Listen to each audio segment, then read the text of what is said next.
And then he went straight to the pros. The NCAA is thinking to themselves, the next LeBron James needs to go to some college. And that so money, we can make money off sellouts need to be going to that college. See, then that's that bullshit. And then some of those proceeds need to be going to the kid that's playing. Right. That's why that's my argument. You should be allowed to come out of high school and go straight to the pros. Yeah. That's what I'm saying. Which is why LeBron went straight to the NBA. Which is the same. If I was LeBron's dad, agent, friend, homeboy, anybody, coach in high school, I would have been like, don't you dare sniff a college. Go straight to the NBA. Don't give this college a dime of your fucking money or your fame. What happens if you get hurt in college? You get nothing. Nothing. So what the fuck is the point of, if you're good enough to go to the pros and start making real bank, why would I go to college first? Let them take all the money that I'm going to make for them, all of it, literally 100% of it, and I get nothing for it. And if I get hurt, that screws up my chance to get into the damn pros, I'm left with nothing. So the NBA's reaction to that wasn't, okay, we'll take less freshmen. We'll just wait till they get older. The NBA's approach was, as soon as all these freshmen are eligible, just take all of them. Let's just get all of them. All the top. If you're a freshman in college and you're a top 25 player, you're not going to play a sophomore year. You're going to play freshman and you're going to go straight to the NBA. So now the NBA is really, really, really young. That's not bad, but a lot of them dudes don't have money. So they mad and they doing fuckboy shit like running around in press conferences. They're still young. They're young. But their OGs do shit like run around press conferences after they got the coronavirus and wipe their hands all over the microphones. And I think I heard rumors that he was wiping his hands on people's bags and all types of shit like this. Again? Rudy Gobert. And how old Rudy, 7 foot tall Gobert, the center for the Utah Jazz. Yes. The best. How old is he? Rudy Gobert, I think, is about 27, 28 years old. Hold on real quick. Okay, Google. How old is Rudy Gobert? See, we can do that when I'm at the top. I like that. Rudy Gobert is 27 years old, so plugs to Google. That's my bitch. Fucking Rudy Gobert is 27 years old. He's best defensive center in the NBA, in my opinion. And he was alleged he may have coronavirus. They were testing everyone in the NBA. And his response to him being tested was, I'm going to run around and touch everything and mess around with everybody. Well, he knew he was positive. He didn't know yet. I thought he did know. And that's why he was messing around with everybody in the locker room. He didn't know. Okay. The test came back and he was positive and Donovan Mitchell was positive, and then they canceled the game. When they did the press conference, when they did the press conference after the game, that's when we saw the clip of him running around doing that. But apparently he was already running around doing shit before that. Beforehand. Right. But when he did it at the press conference, he knew. He knew. At that point. Yeah, I mean, still. But he didn't know before that point, though, when he was fucking around. So here's the young, dumb boy shit. But here's the argument that's been made, though. It's not confirmed that he had it first or Donovan Mitchell had it first. Donovan Mitchell could have had it first and gave it to Rudy Gobert. You dig what I'm saying? Does it matter? Well, here's why it matters. Because Donovan Mitchell is still out here. The Athletic just reported today that Donovan Mitchell is, and I quote, reluctant to mend friendship between, and unquote, between him and Rudy Gobert. They're the two best players on the team. Okay. All right. They're the two all-stars on the team. So if he can't be if they're not friends, they're not going to end up playing together. They're going to trade them. They're going to trade one of them. So this could mean big ramifications on a team, a good team in the NBA, due to the coronavirus. How do you feel about Donovan Mitchell still being mad? Because this shit happened, like 3-4 weeks? It happened like a month ago. How you feel about Donovan Mitchell still being mad now about this shit? I'd like to. It's tough to say that because I mean you got to look at it like this. I don't know what their personal relationship is like. Maybe Donovan Mitchell doesn't like that motherfucker anyway. I don't know. Yeah. So then this is just more of an issue for him to be like, you know what? I never liked him to begin with, and now he really on my fucking nerves. So you know what? Fuck him altogether. Maybe that's his attitude. I don't know. Yes, how the fuck am I gonna know? How we gonna know? Who knows? I mean, I think that it's kind of petty. He should just let that shit go. I think he's just letting Twitter and Instagram. So how old is Donovan? Head. They coming for him. Donovan Mitchell's younger than Rudy Gobert. Let me ask my bitch real quick. Hold on real quick. Okay, Google. How old is Donovan Mitchell?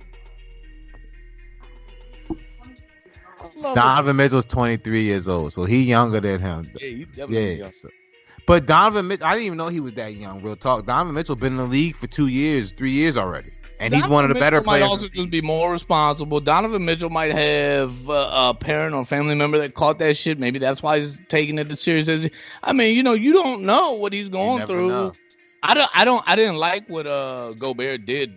Honestly, I didn't think it was something you should do either. But at the same time, I still understand it, man. Like you can't expect everybody to have the same level of media exposure. I mean, you just never know, man. You just never know. Because if you look at Donovan Mitchell, also as informed, as intelligent as he may be, he should also be able to be understanding that Rudy Gobert, wasn't really trying to be malicious. But we just found out Donovan Mitchell was 23 years old. And when I was 23 years old, I didn't give a fuck about nothing. If you did something I didn't like, fuck you.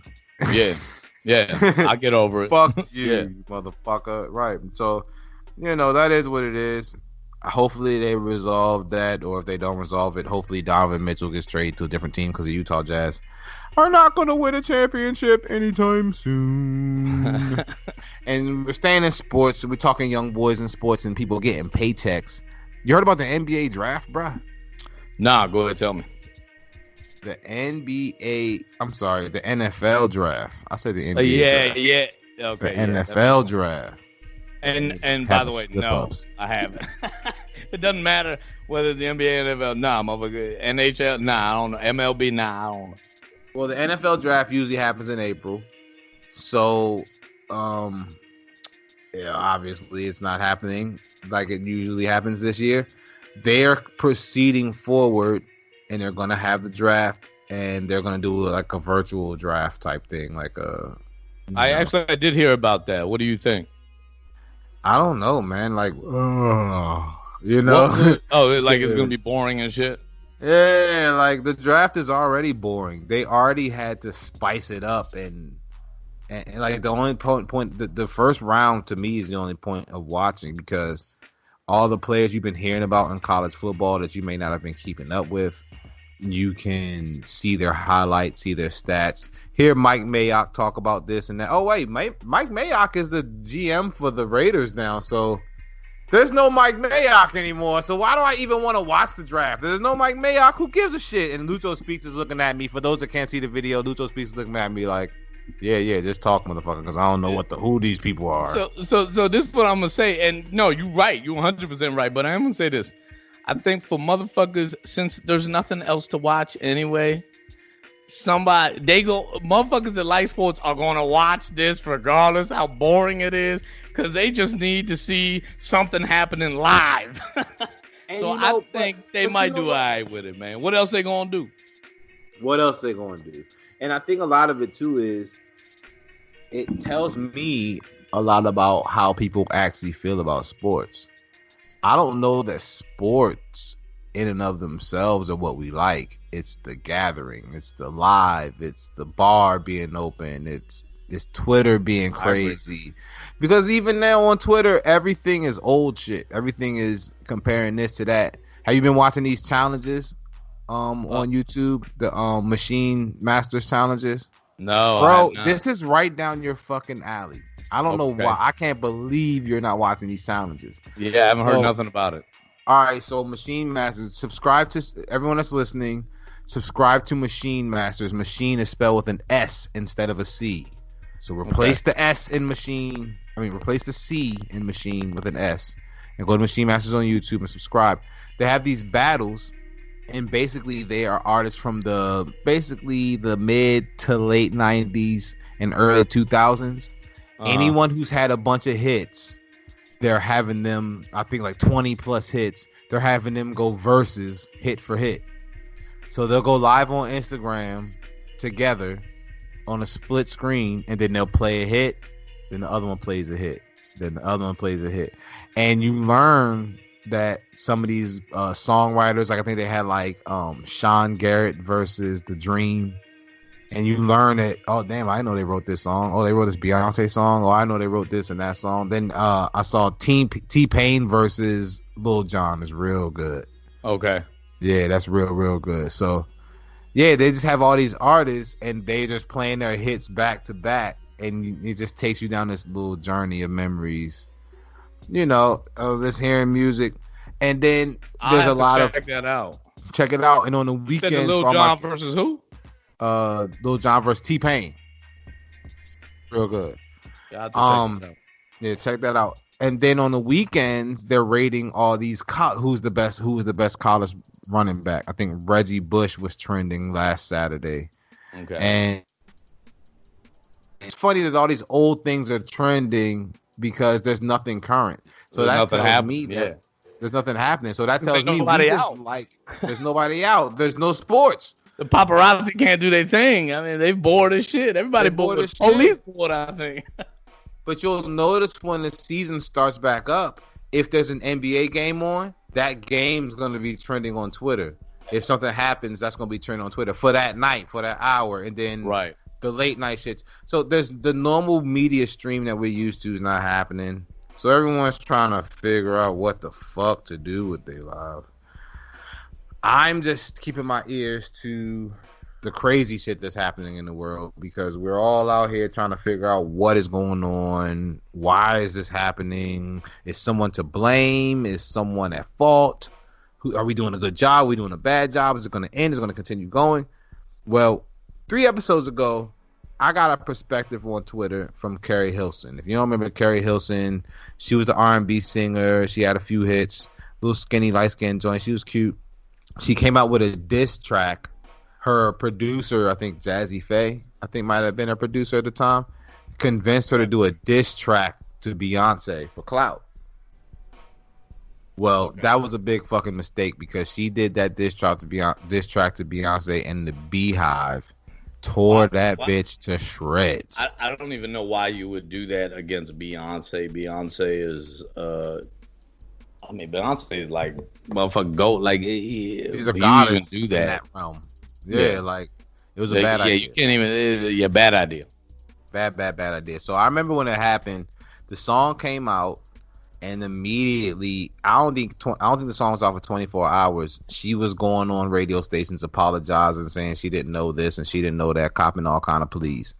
So Carrie Hilson has not been a thing since then.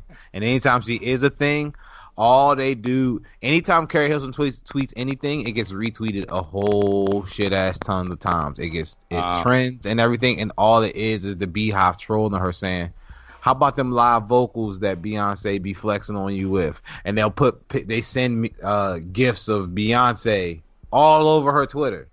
So just imagine if every time you put your opinion on Twitter, your phone's like getting killed by Beyonce. Yeah. Right. Rightfully so. You shouldn't have did what you did. Shouldn't did what you did, bitch. Anyway, excuse me, because I actually fuck with Carrie Hilson, and I believe she might have been a victim. But she came out a couple weeks ago and said that she watched a couple documentaries, and we should be woke, or at least knowledgeable, to the 5G towers. And the fact that 5G towers may have something to do with lowering our immune system, which also may have something to do with this whole coronavirus pandemic that's happening right now. Well, Twitter commenced to tear Miss Carrie up again into 1,000,001 pieces. They tore her to shreds. They tore her up all day. Like, she was trending the whole day. So the next day, she came back and she was like, I'm not necessarily saying I believe it. I'm just saying, look into it. They tore her up the rest of the day for that too. Damn. So the next day she deletes her tweets, and then she says, because of management, I've decided to delete my tweets. So they tore her up for like half a day for that. Yeah. I came to Miss Carrie's defense and I said, I don't necessarily believe her, but how do y'all know it's not true? Where did you get your information from to make you feel so strongly that this is not true? Who are you believing in? What source are you getting your information from that's telling you to make you fall asleep and I say, oh yeah, this is where it's coming from? because our government keeps saying by Easter